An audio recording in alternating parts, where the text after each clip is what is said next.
hello everybody. Welcome to the new episode of Life That Said Yes Conversations.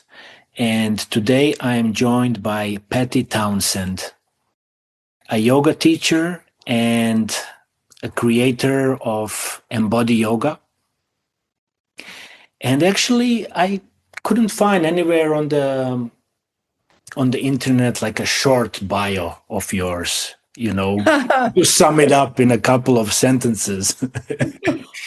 I did find your timeline, which is rich. So I just decided to stick with the basics. Would you consider yourself mainly to be a yoga teacher? Absolutely. I am a yoga teacher. Yes. Mm-hmm.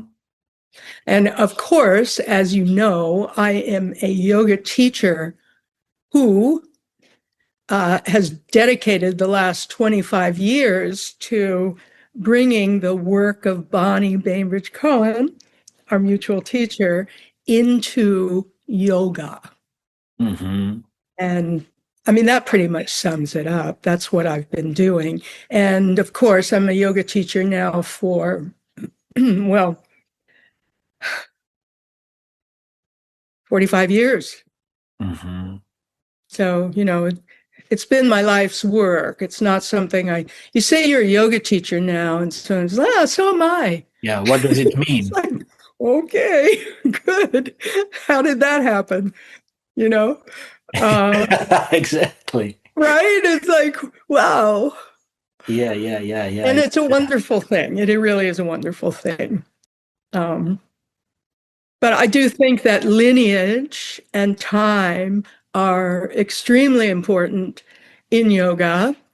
Exactly. And I consider Bonnie's work to be one of the major hubs of my lineage, and what I hope other people, as they come along and they consider themselves yoga teachers and so forth, will know that it's come from her. And that because I had such a big background in yoga and a wide background in yoga for many years, I don't mind saying, I was uniquely qualified to say, whoa, look at this. Mm-hmm. Wow. Mm-hmm. This has to happen. And the first time I met Bonnie, I went up to her and I said, whoa, this is it. This has to happen. Yoga is ready for you. And she was just recovering from her long illness that she refers to so often. And she just laughed and said, I don't know if I'm ready for yoga. And so it goes. We began working together then, and it changed my life, changed my perception of what yoga could be very dramatically. Definitely. So could you tell me a little bit more about your yoga lineage before you met Bonnie Bainbridge Cohen? Yes, And of course. has Bonnie's work, been something that you were always missing in yoga, or you always found this thread already? I did find the thread already from the very beginning. And yes, I was looking for it. I didn't know I was looking for it the whole time. I was very driven, that much I know. And I was very driven to keep going forward, to keep deepening my practice. So my first practice was as a meditation teacher, specifically the Transcendental Meditation technique as taught by Maharishi Mahesh Yogi all those years ago. So I was a teacher of that. And one of the beautiful keys that I learned from Maharishi that I never forgot is this quality of effortlessness and ease. And that ultimately that kind of process, staying attentive with effortlessness and ease, will take you very deep. And as you go deep, there are fields of comfort in there that can be known. So that was basic. And then I went into all of the Hatha yoga and the classical yoga. Lineage there would be in terms of asana, I don't know if you know all these people, but Anna Forrest, big yoga teacher here, Richard Fried, Anna Forrest, blah, blah, blah. Many of the elder Iyengar teachers, just because of my age, I mean, they're teachers that people don't even hear of anymore, but they are the source of, so much of what is happening in terms of alignment in yoga, which absolutely fascinated me. Harkens forward toward Bonnie, certainly. It's very different, but I was fascinated, right? And then from there, the very vigorous style of Ashtanga Vinyasa, which I taught. I was never a certified teacher of Ashtanga Vinyasa. Why? Because I never attached to any of these traditions. It's like, I got it. Iyengar's great, but I don't want to be an Iyengar teacher. Ashtanga is great. I don't want to be an Ashtanga teacher. So on and so forth. And by the time I met Bonnie, I was 50. I'd been, practicing obviously for all those years diligently. And I had come to a place where I felt like, I don't really want to do this anymore. I've had it. And I'll tell you honestly, I was at that point, my husband and I were supporting a family, and I had we had together a yoga center, and that was a major, major part of our support. So I was just like, well, I'm still a yoga teacher. Keep going with that because that's my dharma and my work, and had to do it. But the bottom had kind of fallen out for me of thinking I've done every single posture. Right. I've held my breath for 3 minutes. I've meditated, I've done all of that. And then a wonderful yoga teacher here in the West, Judith Lassiter, said to me, Patty, you need to meet Bonnie Bainbridge Cohen. Do you know she lives in your town? Wow. Yeah. And so I went to this workshop at Kripalu where Bonnie was teaching. I said what I told you. I said, this has to happen. Yoga's ready for you. And she showed up. She just showed up to my yoga studio the next day and said, let's do it. So do you remember this initial contact with Bonnie? What was it in terms of the material or your experience that made you feel, okay, this is it. This is something that has an application. This is something that I feel deeply. Great, great, great question. Interesting that I haven't really thought about that meeting because it was just so overpoweringly important to me that I never thought about what was important. So the first thing was, in terms of philosophy and context, I was completely inculcated into a very hierarchical picture of yoga. Right. Don't forget also, most of the big yoga teachers were still men. And even, and there was this, oh, you're so great culture around these teachers. And they were above. That was the role. They were supposed to be above us. And they played it to the hilt. And I found it very annoying. And yet I thought, okay, but I'm still, it's yoga, so on and so forth. Then meeting Bonnie, I remember the image of her standing up on this little stage. She was just recovering. She was so frail. She was very frail. It's hard to see when you look at her now because she's so strong. And someone asked some question about yoga philosophy. And Bonnie said, I don't know.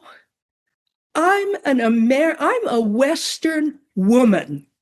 And I heard that And this, the pieces in my brain just went, oh my God. Because I knew that I was looking at, interestingly, I was looking at a woman who wasn't yet well, was yet had the biggest field of awareness and perceiving that I'd ever seen up close like that, was completely non-judgmental. That started to go on over the weekend, to notice just the utter and complete non-judgment, the intensity of her curiosity,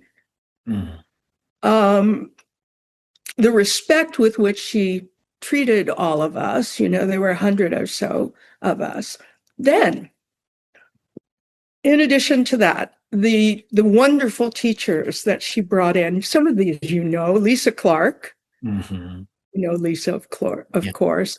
Marcia Monroe, I don't know if you know her, she's wonderful BMC teacher and yoga teacher, both of them. Those are the two I remember the most. Marushka, whose name I don't really, last name I can't remember. But anyway, they were. So this was in the 80s, 90s?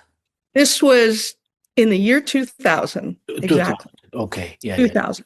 Yeah. So, so Bonnie taught cellular breathing. Okay, mind blow. All over. You know, it's over for me. And then from there, she taught the conque in the nose. Yeah. Oh my God. Then she taught putting that into the perspective of the lower body, the mid body, and the upper body, which of course immediately I go, oh my God, the chakra system. So, you know, my mind was just weaving how all of this embodiment and the noticing and feeling was integral to everything I wanted to do in yoga. Not only did I want to do it, I no longer, it was never any more about me. From that first meeting, I was just, I am not like a devotional kind of lay it down person. I wasn't like that. But it was just this it. And I don't care about my own position as a yoga teacher, or anything like that anymore. Like in that split second, the ego thing of, I got to be good, just went away. And my entire growth from there was, I want people to know about this and basically about her. I want them to recognize the brilliance that she has brought here. Beautiful. So that's I think that answers the question about. Yes. And then you said she came to your yoga studio, and then you started developing something together, or exploring? Yes. Do you know that there still is, I think Lisa is still the head of a body mind centering and yoga aspect of the school. Yeah. Right. Yeah. So I believe that's still going on, but during those few years, it had to be maybe, I don't know, 3-4 years or something. It was a long time. First, she, not me, but she was always saying, oh, Patty, we're collaborating. And I'm like, sure we are. Okay, fine. And I said to her, you know, I know how we're collaborating because you see what I do, and then you don't say anything mean to me ever, but then you see what's wrong with it. You work it out about how to do that in a more internal way. You know, so I would say that I was a collaborator by default because, you know, and the fact that the workshops were at my studio and that they were ongoing. We had, I guess, every month there would be a major workshop, and it was part of the training for the body mind centering in yoga. First embodied anatomy, and then embodied developmental movement. And, I mean, I wasn't alone there. Lisa was there. Lisa knew what she was doing, Marcia was there. We were all there. Yeah. Beautiful. Gail Turner. Mm-hmm. I mean, so many wonderful, wonderful people, wonderful teachers. It was a great time. It was a great Nice. time. Yeah, and you described your initial experience with yoga teachers as being embedded in this hierarchical mind state. Mm-hmm. And I read a sentence that you wrote. You said hierarchy is the poison of embodiment. So I like that, don't you? Yeah, yeah, I yeah. really like that one. Definitely, definitely. So I would like to ask you, what does it mean to practice non-hierarchical yoga? And like you said, the journey into an inclusive, non-hierarchical body and nature-loving practice. Um, what is it? What's the question? What's it like to Yeah, practice that? yeah. What Or is how do you do it or something? No, how do you do it? I think everybody needs to find that out for themselves. But Okay, yeah. what does it mean for you that a practice is non-hierarchical, that yoga is non-hierarchical? Well, I think the approach that is inherently different right from the beginning is that we are all 100% completely in this together. Mm-hmm. There is no teacher who actually should have any power over you, because as soon as they do, you don't learn.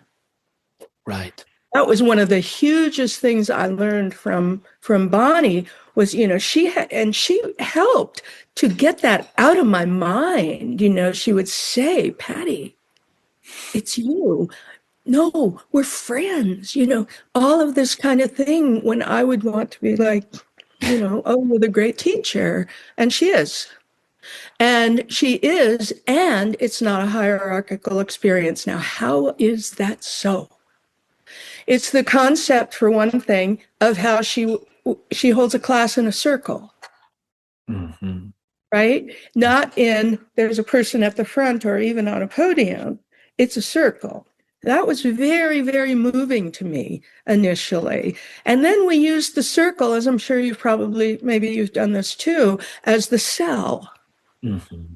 Right? So we've got our backs to the atmosphere of the world, and we've got our fronts into the inner world, and we're all part of it. Nobody's in charge. And then the idea of cellular intelligence, like, it's not the brain, Mm-hmm. and it's right here. All of these things were just destroying the idea of anything being in charge. It's a unified field of wild intelligence. We're never going to know it all. I don't even care. But I do want to know something as clear as I can. Mm-hmm. The other thing, of course, about hierarchy, which is probably the most important thing, what I've written the most about hierarchy, is the idea that we will get over this messy body. This is yoga, classical yoga. This messy body is a bag of bones. It's an obstacle to everything. You got to control it. You got to figure out how to get out of it. And then when you're very, very lucky, you get to transcend it completely. Mm-hmm. Mm-hmm. And of course, I have learned since that there are many tantric schools, very highly developed tantric schools, that will say, excuse me, but remember in the Vedas how all of this is nothing but that. All of this is nothing but that radiance. Well, if that's true, what's wrong with this? Mm-hmm. Oh, maybe it too. So the idea that in every cell we can find this source of consciousness, Right. which makes it's on you. It's not, someone's not going to come along and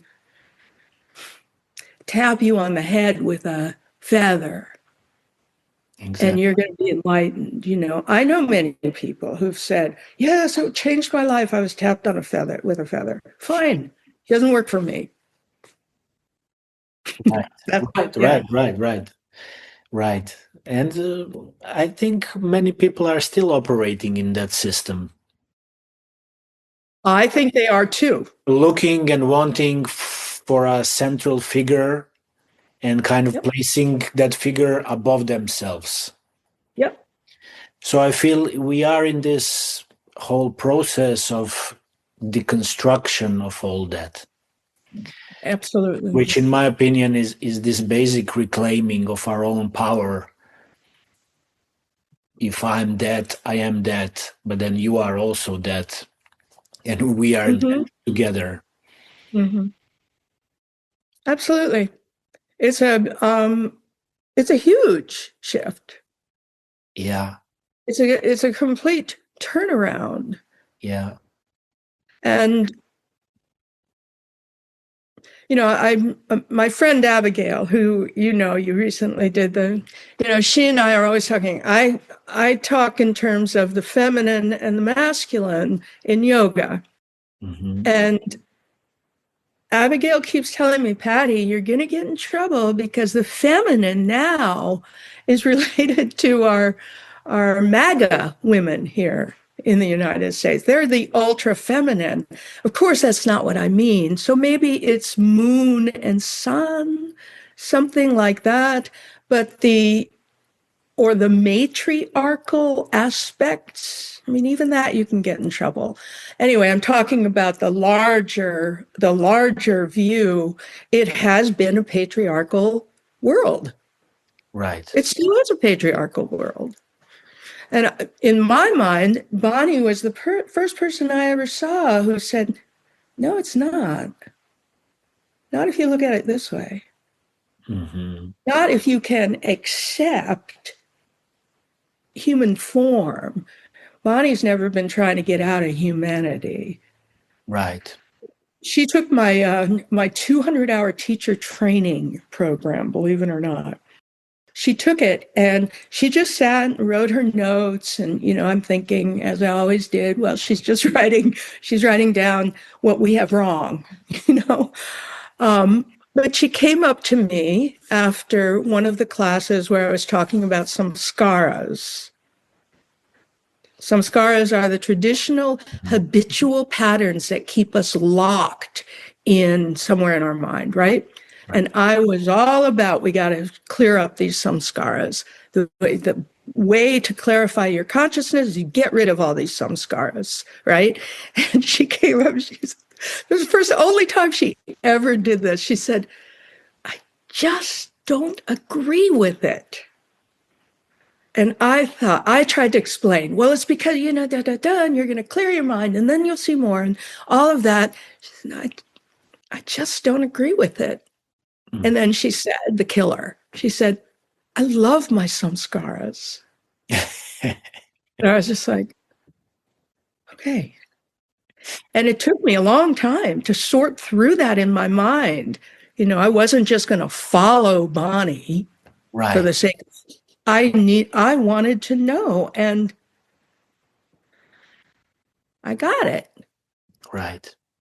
And funnily enough, this loving acceptance of samskaras is actually the way to transform them, right? Exactly. But as soon as you talk about that goal, you're already in trouble. Yeah. Because it's the accepting and the perspective of being able to see, oh yeah, there I am being human. Right. And there you are being human, and here we are. Yeah. Now I'm being human, I wish I could clear that up. Exactly. And also something when I listen to you speak, I feel it's also something about this opposition of viewing life as some sort of conflict and something that we need to achieve, something that we need to remove, that we need to protect ourselves from. And then this other perspective that I found so much in BMC was, no, approach it with loving acceptance, approach it with gentleness, approach it in a communication, in contact. It is just like a different mind state. And it's a process. Completely. Yeah. And I loved the sentence that I read from you when you say you describe yourself as a teacher of process. Mm-hmm. I think that's an amazing title. Honorable, honorable title. Yeah, just this difference of being a teacher of process versus a goal-oriented teacher. Mm. Yeah. No one was more goal-oriented than I Mm-hmm. in the past. Mm-hmm. I feel like I took it as far as I could go. Right. And then, I don't know. I was glad to let that go. That's for sure. Exactly. I was just about to ask you this. Ah, Huge relief. it's a true relief. Yes. Yeah. And do you feel it was a gradual process of dismantling Uh, that? yeah, definitely. Definitely. For me, everything has been a gradual process. Everything. Mm-hmm. Certainly sensitizing the body, very gradual process. Right. You know, I'm 25 years in. I remember when I first started, Bonnie said, well, it'll take 5 years. And I'm like, oh, good.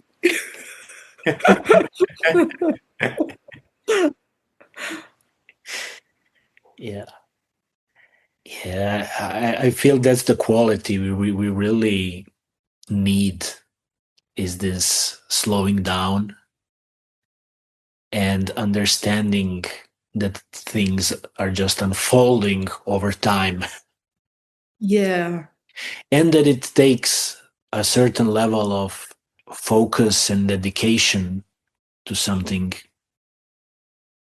that we spend a certain amount of time doing something because we're just interested in doing so.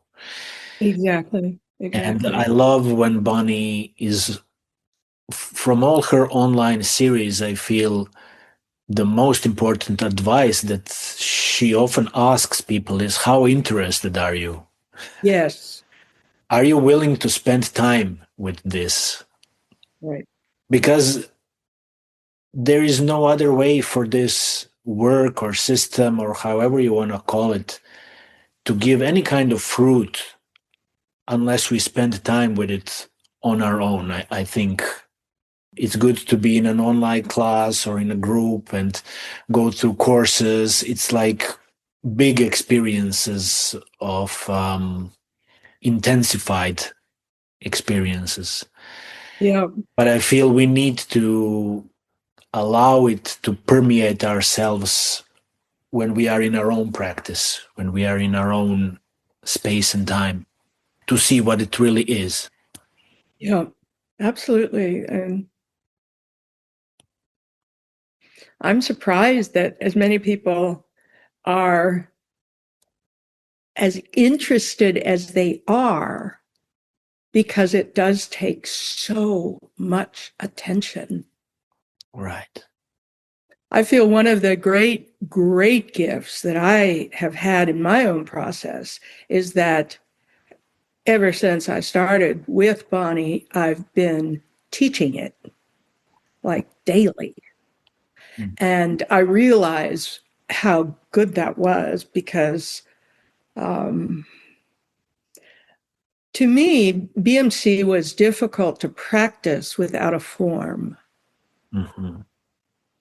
Mm-hmm. in the learning.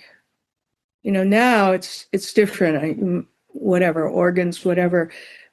But in the learning, it's like, how do you find that? Where is it? That moves itself, you know? It's compelling to you and me. Mhm. But it became compelling to me as I could feel it more. Right. Right? It's more and more compelling. And the journey of feeling like I don't know quite what it is, but I want to share it with other people. Yeah, yeah. And that excitement about, guys, I don't know either. Let's just touch. And what do you see? What do you feel? As a daily practice was my gift, the gift to me, not my gift, the gift to me, Hmm. to be able to do that in my teaching. Right. Yeah, that's definitely an aspect which opens a whole different realm of Mm-hmm. material Mm-hmm. to teach it. Yeah.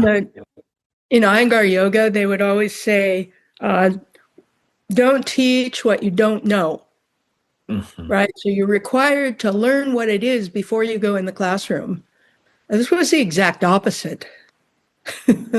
Right, right, right. How many times do we hear from Bonnie, don't know, stop knowing? Yeah, You know, the whole window opens when you stop knowing. yeah, yeah. And I think it's like a puzzle that she's constantly giving us to switch off the frontal Oh yeah, yeah. and to go into this receptive mode and to receive, to listen, Mm-hmm. Mm-hmm. and no need to know. No need Mm-hmm. to know. So, in my personal practice of teaching, what I have found is that people are very, very interested in bringing these processes of inquiry into the body. And that I also notice online that the interest is spreading like wildfire. Hmm. You know, people really have had enough of doing it all from the external. The field of somatics, of course, is Right.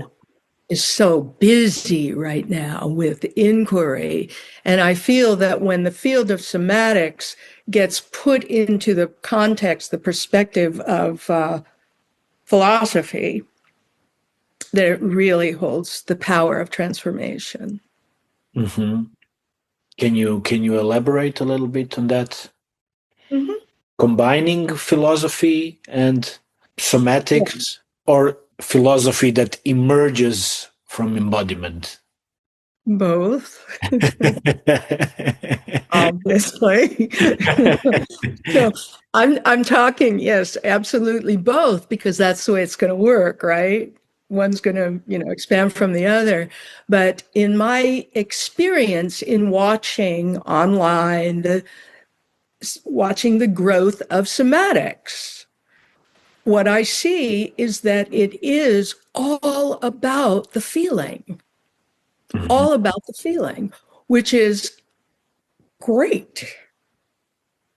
But it usually doesn't, although they're starting now, of course, it usually doesn't include the philosophical context of the process being about knowing who you are. Exactly. That's the philosophical context that I'm talking about. And of course, Bonnie offers that. And of course, yoga offers that context, Hmm. Right, unless you're in that hierarchical thing. right, right. So that's what Hmm. Yeah, because ultimately I feel the process of embodiment was always about this inquiry. Who am I? What is being revealed is that the picture widens and widens and widens. As we go more into the microscopical, we kind of find out new facets of ourselves. Because we are not the body, we are not only the body, we are not only emotions, we are not only thoughts, we are what is consciousness, and Mhm. we really are in our truest essence. Right. So it sounds like you have always practiced these inquiries in a context that you're describing. Yes. Yeah, absolutely. Yeah.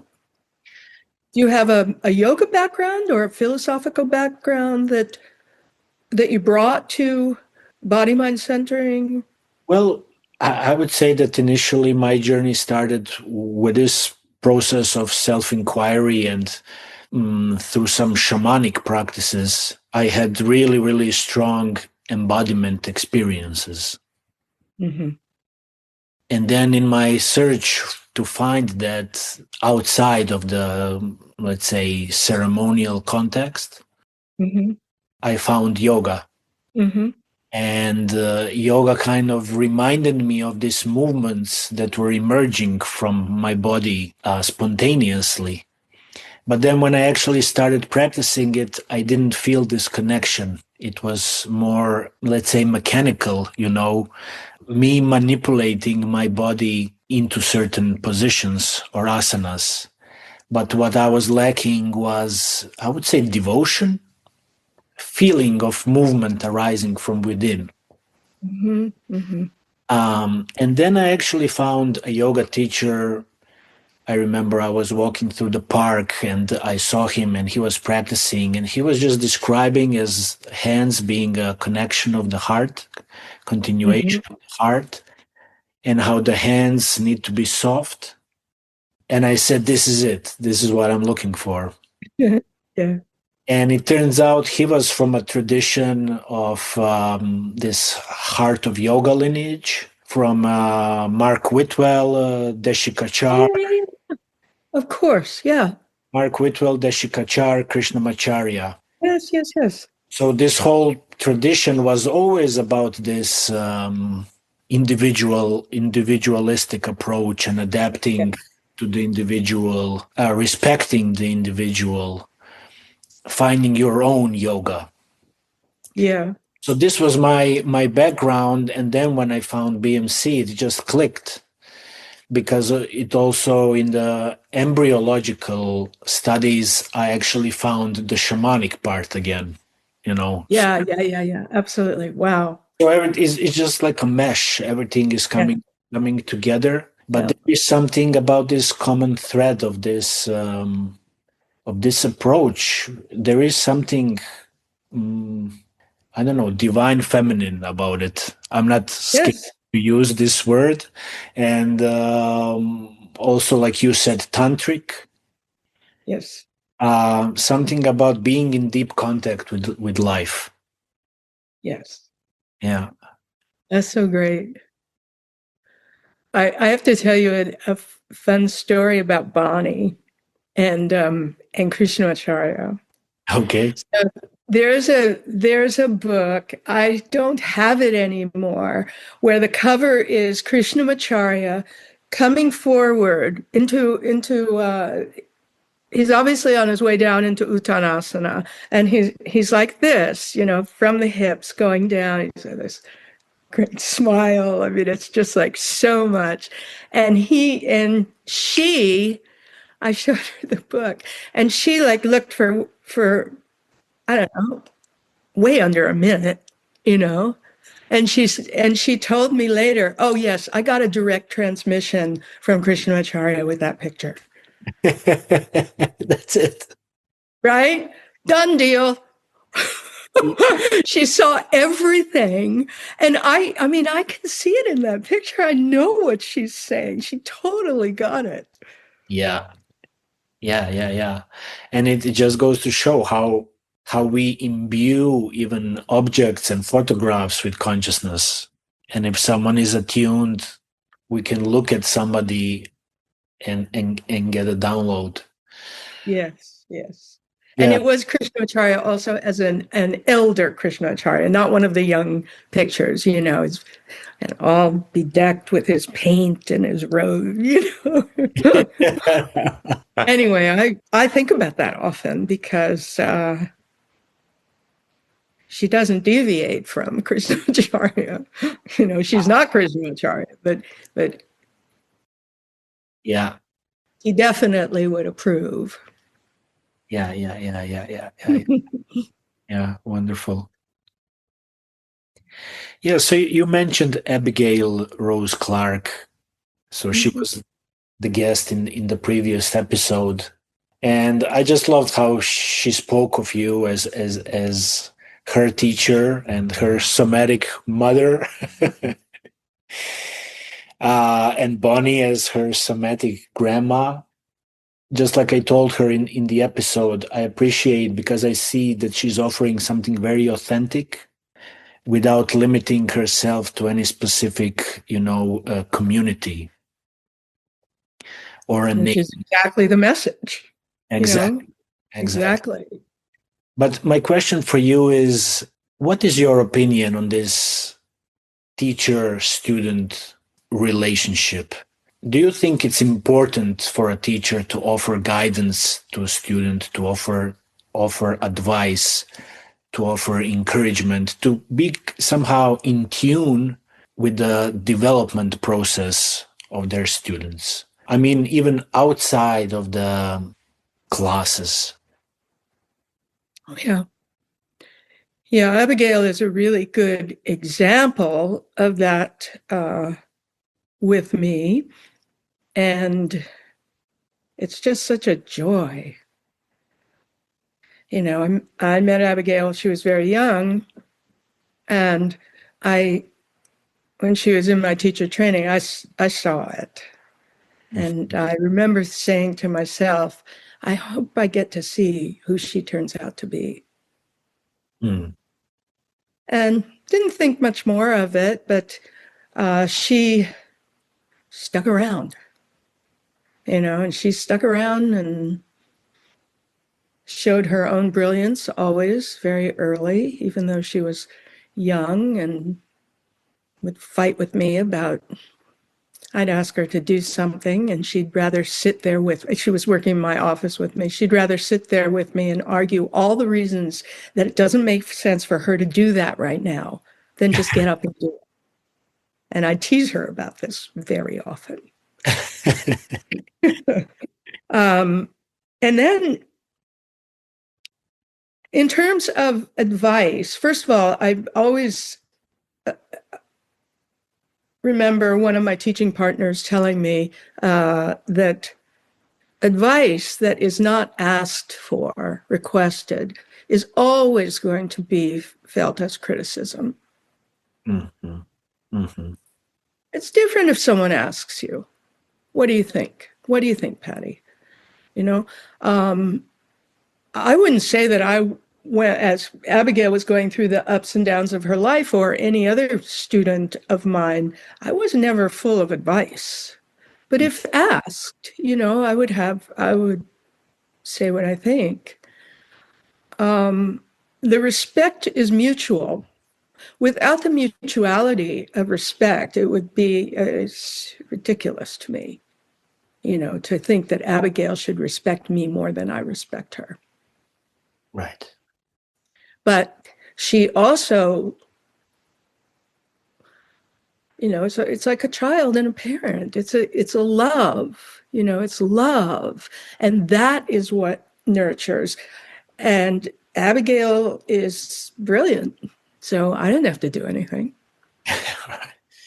except hang around, read her book and say her little excerpt she would send me and, say, that's nice, Mm-hmm. but it's not yet beautiful, I once said. And she went back and she brought poetry into the whole book. Suddenly it was glorious. Right? So Yeah.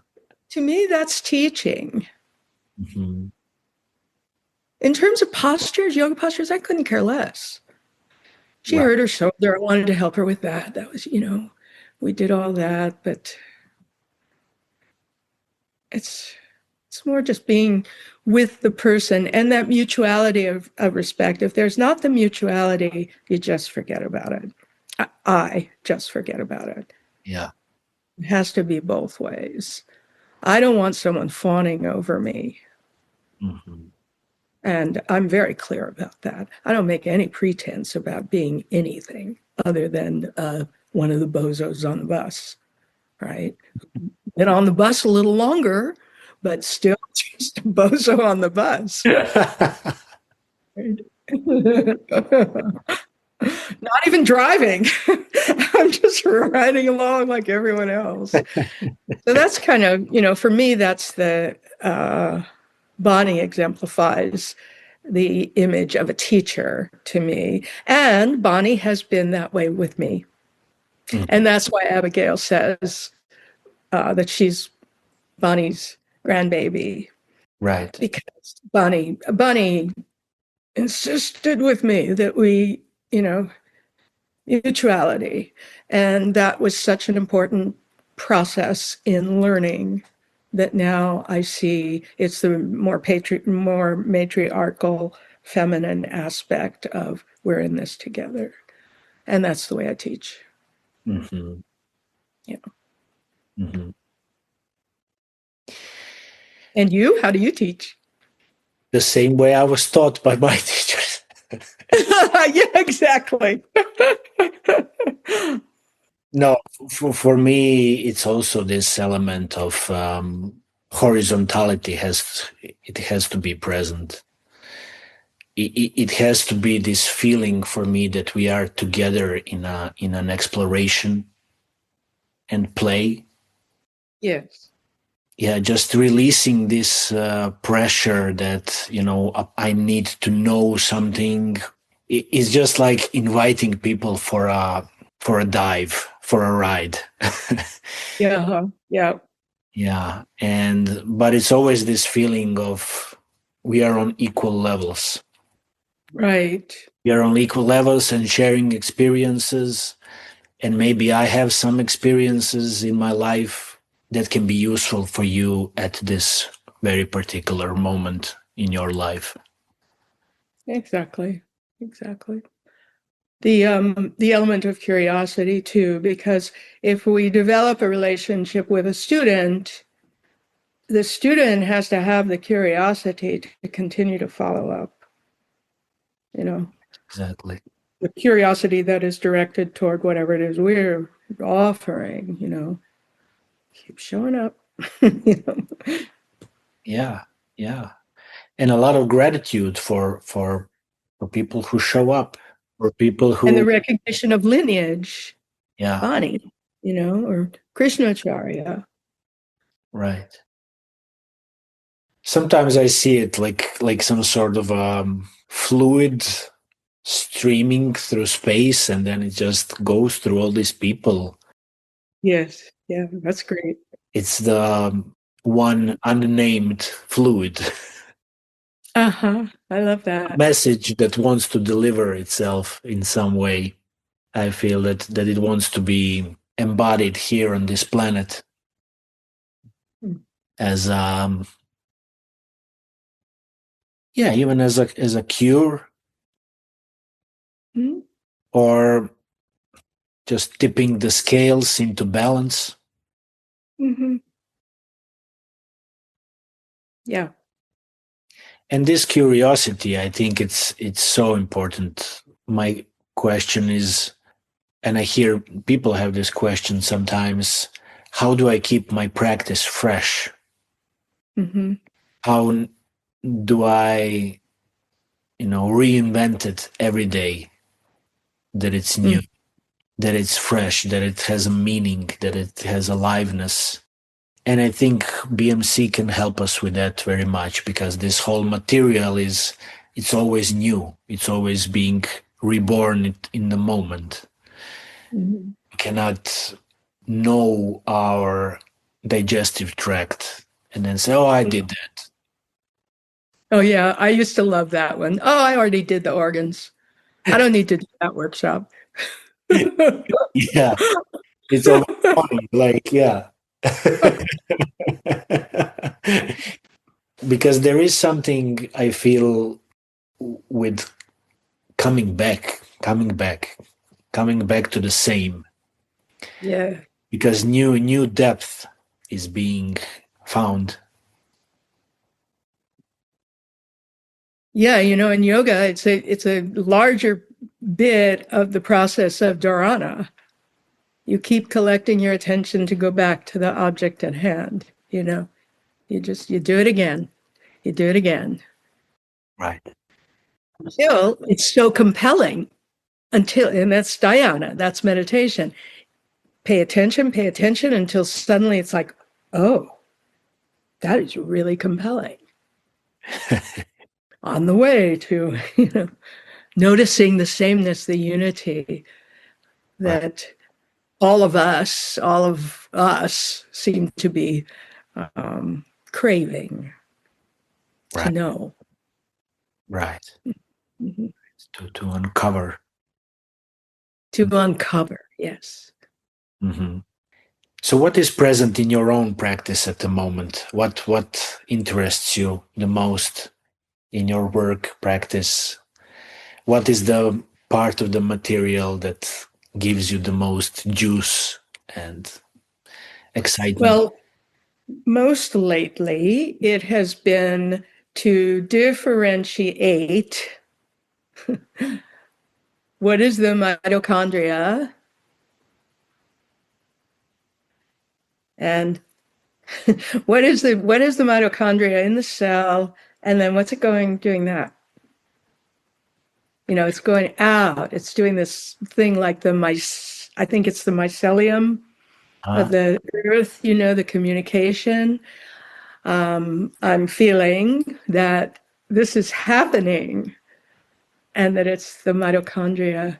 And you and I were both there in the last Mhm. session with Bonnie, and I think she began with that.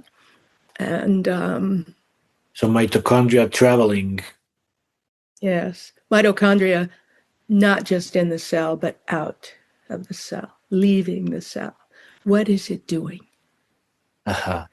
It's communicating. Right. It's like this weave in there. And that's kind of my favorite of inquiries right now. Hmm. That's what Beautiful. I'm doing. Beautiful.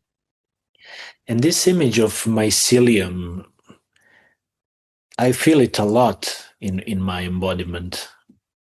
Yeah. Something about this organic spreading and making connections, and it's Yes.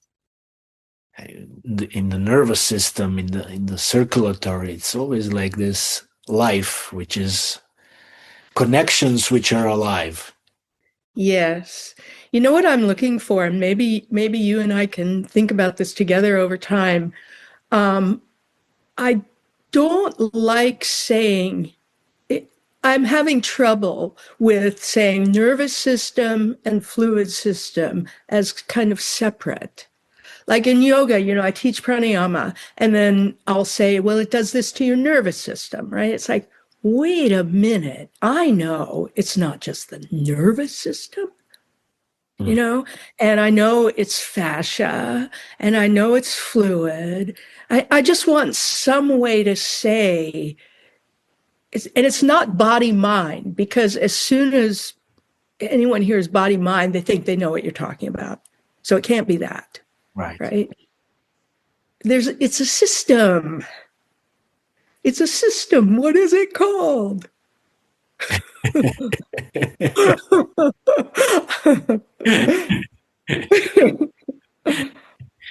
Anyway, that's another one of my big questions when I'm moving. It's like, what is it? What? Yeah. Yeah. Yeah. What is it? It's Anyway, yeah. let me know what you think, feel. Well, maybe some things need to remain unnamed. Maybe. Maybe. But I think we can help people by naming it something else, because the nervous system fluids, it's just such a dichotomy. Mm-hmm. And Mm-hmm. especially since so often we say nervous system, all of us talk about regulating the nervous system. Seriously, it's not just the nervous system, it's much more than that. And you Right. can't regulate the nervous system without regulating whatever the rest of this is. Right. These fluids. Right. Well, I feel this is the tricky part because we had to use the traditional terms to begin with, Right, and then redefining them in the process. right. And this opens this whole question of language in teaching and language in somatics. And I wanted to ask you about that. I see in you, hearing you, that you have this also a passion for expression, for language. Can you speak a little bit on that? How important is the wording when trying to transmit all this? And is it possible, like you just suggested, to bring in new words, to bring in new ideas? Yeah. I don't think that I'm actually particularly good at that. I Mhm. would like to be able to bring in uh, new words. I heard years ago someone who was in my teacher training say, "Well, there's so much anatomy." This was many years ago. So much anatomy. This teacher training is mostly anatomy, and I was so shocked that that was being perceived, because for me it was all about consciousness, and we were just using these anatomical things. I know, you know. Um, but I think that was because of my language. My language was using anatomy. Mm. One of the things I love about Abigail's work so much is that her poetry says it. Mhm. She uses the poetry. Right. Poet, so it really works. She's a beautiful writer. For me, the language now has to be, as you heard, I want to change it a little bit. I'm trying to change it in certain ways. But for me, the language is also very much the visual and the demonstration of it seems to be the best way I can transmit. That's for me. Hmm. Hmm. I use all the anatomy terms, just so is major iliacus, Exactly. stomach, liver. Yeah. I like, you know what I like? And I find it in my teaching very, very useful. The elements. Okay. Yeah, like mixing elements, like your liver is going to be, of course, we know everybody says it's fire, right? But it's also dense and heavy, so it's like earth, water, fire, and Mhm. doing things like that. Earth, water, fire. Those are my means. That's all I got.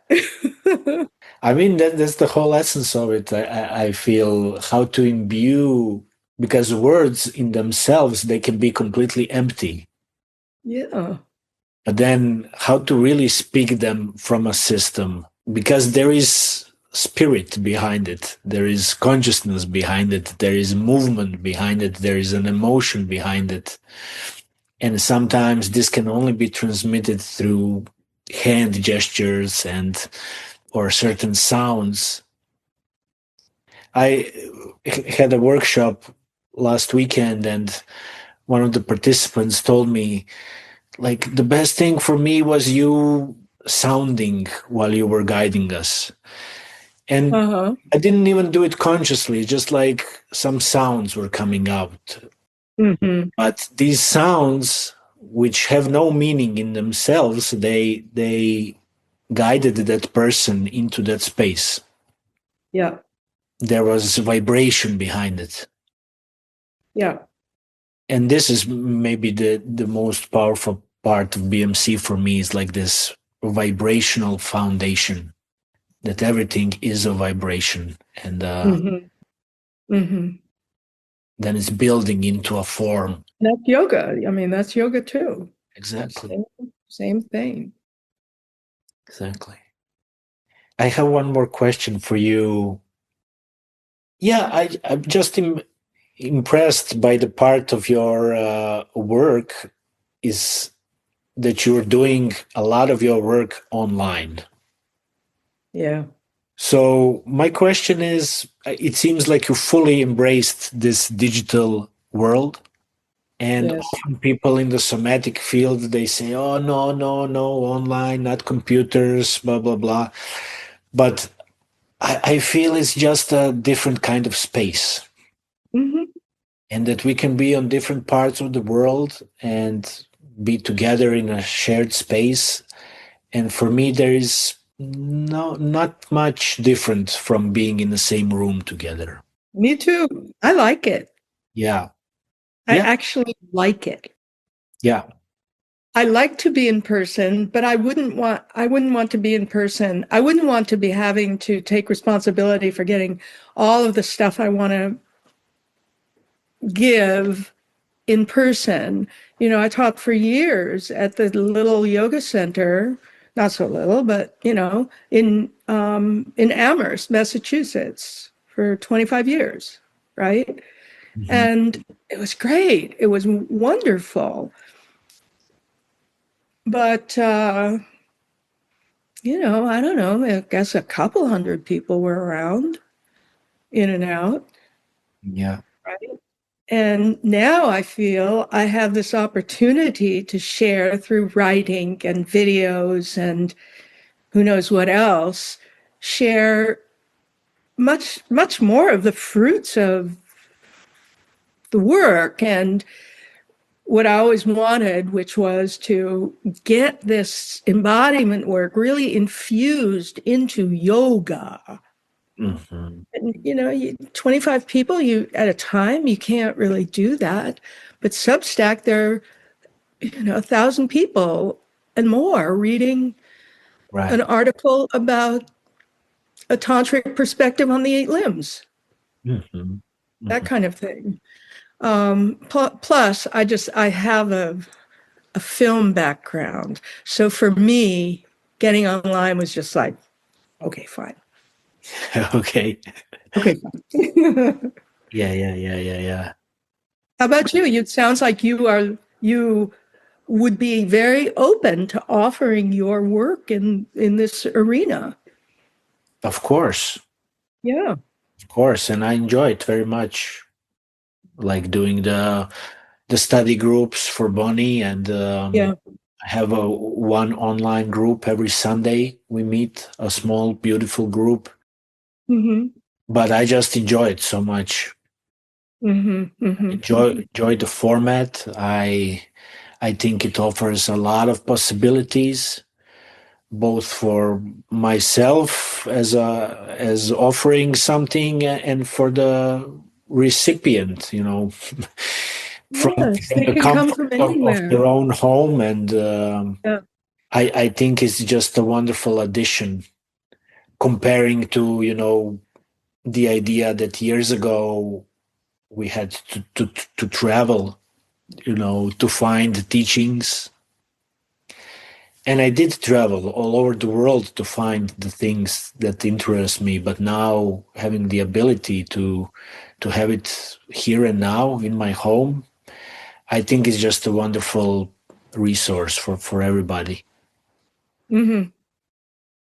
We'll hear from so many more people this way. Yeah. Do you write? Yes. Yes. Yes. I write. I write poetry and lyrics. Also, I'm a musician, Mm-hmm. Mm-hmm. but my desire is to write more about the philosophy of somatics and the experiences of body mind centering. I feel like I have so many ideas. Yeah, I understand. The field is very rich, and I just need to start picking them And also writing in Croatian more. Uh-huh. Because this is a really, really new field here. Yeah. There are literally like 3 body-mind centering practitioners / educators. And somatics is super new, whereas in the West it's more spread. Mm-hmm. Mm-hmm. But this is really the beginning of it here. Mm-hmm. Mm-hmm. Well, that's a big role. That's an exciting place Yeah, for you to yeah, play. yeah, yeah, yeah, yeah. Last question. Sure. I don't know. I was very moved by your video, and you tell me if you don't want to go in there. But with your video where you were talking about your daughter having cancer Yes. and yourself as well Yeah. being diagnosed, Mm-hmm.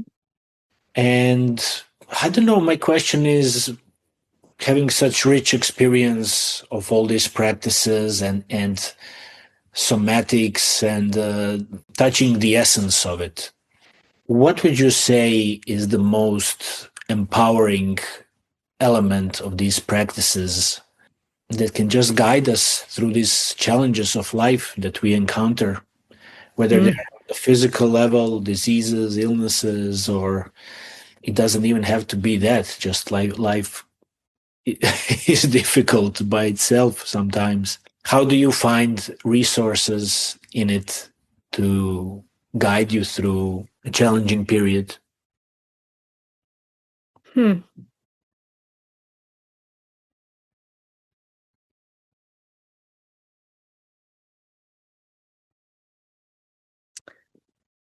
I think for me that the major support comes in deep resting practices. Mhm. Yeah. So over the years, I've been a meditator for a long time, and I've practiced yoga nidra for a very long time. And those practices take me in through whatever it is that's happening into a place of nurturance. It's comfortable. It's like love. Yeah. It is. Yeah. And then, when I come back out, I have some more reserves. But I, like everybody else, am blown around by, the diagnosis that my daughter got was terrible, but it ended up being okay. She's very likely going to really genuinely be okay. Mhm. And then my diagnosis is it's the same. I'm probably going to be okay too. So those are just like nice things. Okay. But I think the underlying thing for me is that it broke my heart with my daughter because she's 34. She has a 2-year-old, Mhm. and she was very afraid. But with me, it doesn't break my heart to think that I might leave this body sooner than I thought. It just doesn't break my heart.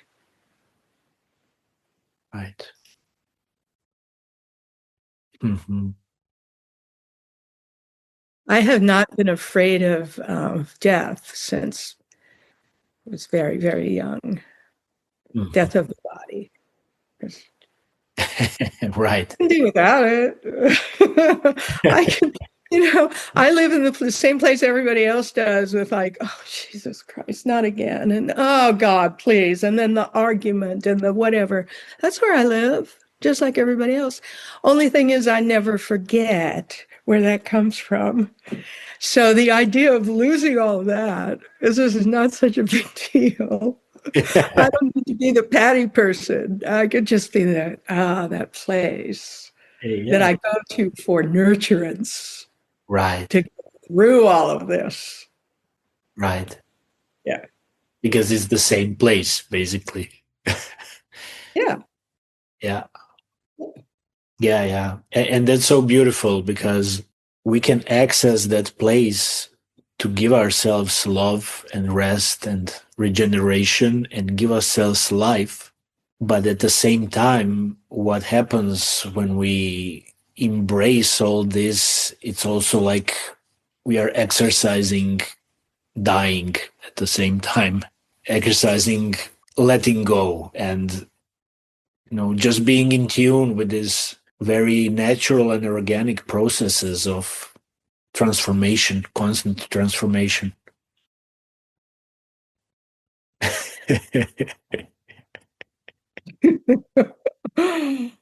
The great release will come one day. Ah. And there's so much joy in it in a way. This is like, yes. Right? Yeah.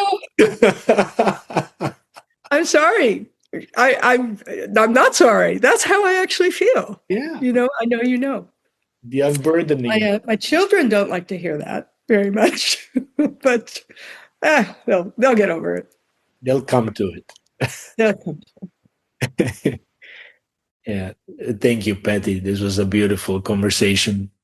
Thank you. It was such a pleasure to talk with you. I'm really, really happy that we did this. And Yeah, me too.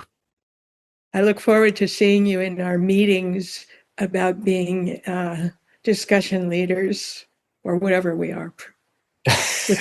Those things. What do we do? Study groups. Study group. Study groups. Study groups. Yeah, looking forward. It's a lot of work, don't you find? It is. It is. It's a lot of work. It is, yeah. I feel that Bonnie's classes are so dense in information. Oh, God. Yeah. I learn so much each week because I have to pay really good attention. And then I have to make absolute sense of what she's trying to, because she's very meticulous. It's like this, she's giving this, this, and this. And then how do I give that to this group? Mm-hmm. Just to give them enough to work with, Right. just something to latch on to, because I feel people get overwhelmed, very overwhelmed. 1 week is so dense, the next week is so dense, and meanwhile there's a study group in between. It's big commitment for people. It is. It is. And it's also a sort of repatterning of the way that we study and learn. People are overwhelmed because there's this idea when somebody is, I don't know, presenting something for an hour and a half that we should just all like take it in. Yeah. But having this idea that about, okay, but this is a lifetime exploration. So maybe we can relax a little bit. Yeah. What is our starting point? I mean, like, where am I? If I cannot feel my arm moving, why would I feel, my peduncle in the brain or something? My notochord arcing over my yada yada. Yeah. Or no, I'm wrong. That's the notochord and then the brain arcing over, but whatever. Many details, just like this idea or realization that we cannot know it all. And why would we? It's also a huge release. Yes. Yeah. Get what we can, play with it. Yeah. It's enough. Yeah. So for me, it's more about how do we stay with this wonder of being alive and play with that instead of, breaking the body to the most minuscule details. Mm-hmm. Mm-hmm. Yeah. Thank you, Patty. You are very welcome. Thank you. I appreciate it.